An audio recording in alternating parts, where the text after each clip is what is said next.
جی اس وقت ہم شمالی محلہ میں کھڑے ہیں۔ شمالی محلہ میں جناب ہم نے پٹی جنرل سٹور پر قرآن پاک گفٹ کرنا ہے۔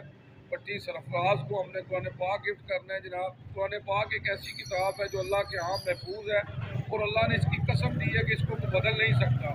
اگر ہم اس پر عمل کریں تو ہماری زندگیاں بدل سکتی ہیں۔ میں کیا بیان کروں، رسول اللہ صلی اللہ علیہ وسلم کی شان میں اللہ نے سب کچھ نازل کر دیا ہے قرآن میں۔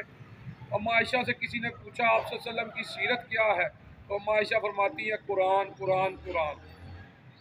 آپ صلی اللہ علیہ وسلم فرماتے ہیں قرآن پڑھا کرو، قرآن پڑھا کرو، یہ قیامت کے دن تمہاری سفارش کرے گا۔ تو اللہم صلی علی محمد وآل محمد جی، اللہ قرآن پاک میں فرماتا ہے انسان کو وہی ملے گا جو اس نے کوشش کی۔ تو آج ہماری بھی کوشش ہے، ہم قرآن پاک گفٹ کرتے ہیں۔ جی السلام علیکم جناب بھائی صاحب کی حالت ٹھیک ہو اور کام سب ٹھیک ہے؟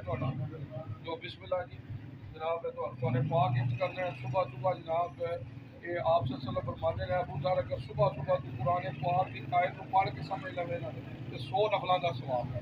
تو جناب کہ تسی صبح ماشاءاللہ نمازی بھی ہو، تسی ماشاءاللہ ہے جی تے جناب قرآن بھی پڑھتے ہو، تے جناب ساڈی جناب سرپرست کرنی صبح آؤ تے پہلا قرآن کھول کے قرآن کی آیت کو سمجھ کے پڑھو، برکت واسطے بھی ہے جی۔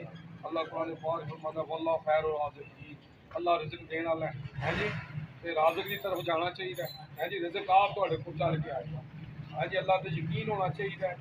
اللہ قرآن پاک ہی فرماتا ہے اے نبی جب میرے بندے میرے بارے میں سوال کریں تو کہہ دو میں تمہارے قریب ہوں اور تمہاری پکار کو سنتا ہوں، اور تمہیں بھی چاہیے مجھ پر ایمان لائے کہ اللہ تے ایمان ہوئے ساڈا تے انشاءاللہ کہ سارے نظام صحیح ہو جائیں گے۔ ٹھیک ہے جناب، بہت شکریہ، جزاک اللہ، فی امان اللہ۔